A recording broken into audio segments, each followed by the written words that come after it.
അള്ളാഹുവിന്റെ ദീനിൽ അള്ളാഹുവിന്റെ പ്രവാചകൻ പറയുന്നത്, അബൂദാവൂദ് ഉദ്ധരിക്കുന്ന ഹദീസിൽ കാണാം, മൻ ഹലഫ ബിഗൈരില്ല, അള്ളാഹുവിന്റെ പേരിലല്ലാതെ ഒരാൾ സത്യം ചെയ്താൽ കേട്ടോ, ഫഖദ് അശ്റക, അവൻ ശിർക്ക് ചെയ്തവനാണ്.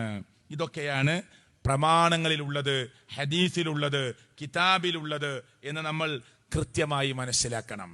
അത് മാത്രമല്ല, ഇനി ഖബറുമായി ബന്ധപ്പെട്ടുകൊണ്ട് പ്രിയപ്പെട്ടവരെ, റസൂൽ കരീം സല്ലല്ലാഹു അലൈഹി വസല്ലമ പറഞ്ഞ ഹദീസിലെ ഒരു ഭാഗമാണ് ഞാൻ കേൾപ്പിച്ചത്. അലി റളിയല്ലാഹു അൻഹു പറഞ്ഞു, വലാ ഖബറൻ മുശ്രിഫൻ ലില്ലാ സവൈതഹു, പൊന്തി നിൽക്കുന്ന ഖബറിനെ സാധാരണ ഖബറാക്കാതെ വിട്ടേക്കരുത്. മുസ്ലിങ്ങളെ, ചങ്ങലേരിയിലെ വ്യത്യസ്ത സംഘടനയിൽപ്പെട്ട മുസ്ലിങ്ങളെ ശ്രദ്ധിച്ചു കേൾക്കണം. അള്ളാഹുവിന്റെ പ്രവാചകൻ ലോകത്തോട് വിട പറയുമ്പോ മുഹമ്മദ് മുസ്തഫ സല്ലല്ലാഹു അലൈഹി വസല്ലമ ആയിഷ ബീബി റളിയല്ലാഹു അൻഹയുടെ മടിയിൽ കടന്നുകൊണ്ട് പറയുന്ന വാചകം നിങ്ങൾ ശ്രദ്ധിച്ചു കേൾക്കണം. എന്താ പറഞ്ഞത്? ലഅനത്തുല്ലാ, അള്ളാഹുവിന്റെ ശാപമുണ്ട്. ലഅനല്ലാ, അല്ലാഹ് ശപിച്ചിട്ടുണ്ട്. ആരെ?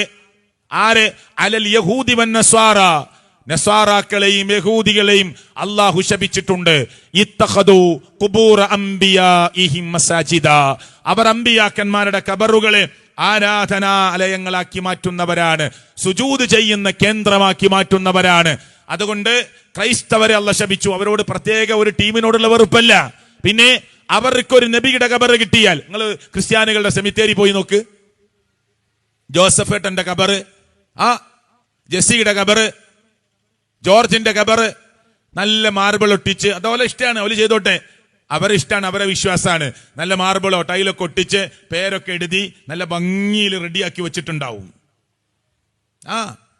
എന്താ കാരണം? അത് അവരുടെ വിശ്വാസമാണ്. ഈ ഏർപ്പാട് അവർക്ക് മുമ്പേ ഉണ്ട്. അതുകൊണ്ടാണ് അള്ളാന്റെ റസൂല് ലോകത്തുനിന്ന് വിട പറയുന്ന അന്ന് റബീഉൽ അവ്വലിലാണ് വിട പറഞ്ഞത് എന്നാ മനസ്സിലാവുന്നത്. അന്ന് അള്ളാഹുവിന്റെ പ്രവാചകൻ പറഞ്ഞു. എന്താ പറഞ്ഞത്? ലഅനത്തുല്ലാ, അള്ളാഹുവിന്റെ ശാപമുണ്ട്. അലൽ യഹൂദി വൻ നസ്വാറ, നസ്വാറാക്കളുടെ മേൽ, യഹൂദികളുടെ മേൽ. ഇത്തഖദു ഖുബൂറ അംബിയാഇഹിം മസാജിദ, അവർ അംബിയാക്കന്മാരുടെ ഖബറുകളെ സുജൂദ് ചെയ്യുന്ന കേന്ദ്രമാക്കി മാറ്റും.